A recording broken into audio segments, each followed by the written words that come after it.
I have a new excerpt from my work in progress right now. I've just published it on Substack, and this is called Work in Progress Part 2 on Schelling and the Hermetic Tradition. And but the actual title of it in the book is On the Origin of God and Schelling's Ages of the World.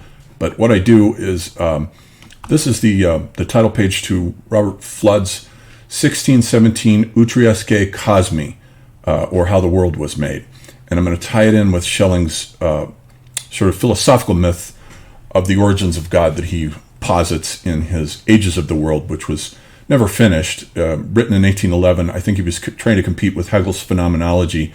I think Schelling's book is the better book, even though it's much shorter and unfinished. But I'll read you a little bit of it here because I want you to subscribe. It's only $5 a month. And as I say, this is the second excerpt. For those of you who are not on Substack, there's a first excerpt on there too about God.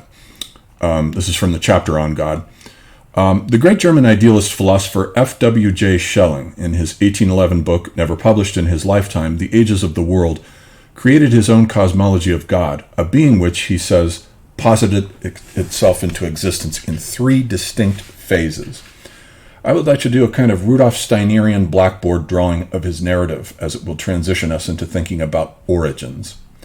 The first phase is that of necessity, in which God exists in a contractive mode of dark, abyssal yearning and willing to exist.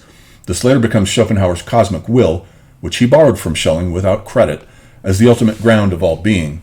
For Schelling, however, it is God's dark potency which corresponds to God in its mode as Father.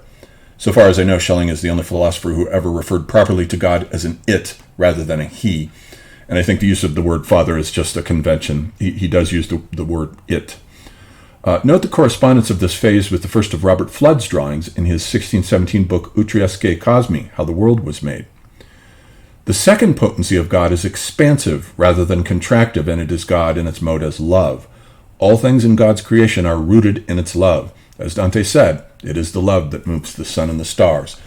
It is therefore expansive and outpouring, thus it corresponds to God in its mode as the sun who goes forth. The comparison with the second of Flood's drawings is impressive and indicates the possibility that Schelling was familiar with these images.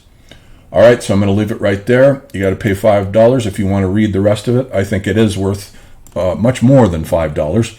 I also do astrology readings for any of you who are interested. Hit me up at johndavidebert@gmail.com. And also, we are going to start on November 11th at 2 p.m. MST, a course on understanding the Hermetic tradition. Again, you can email me at that email address for further details. That's it. See you on Substack.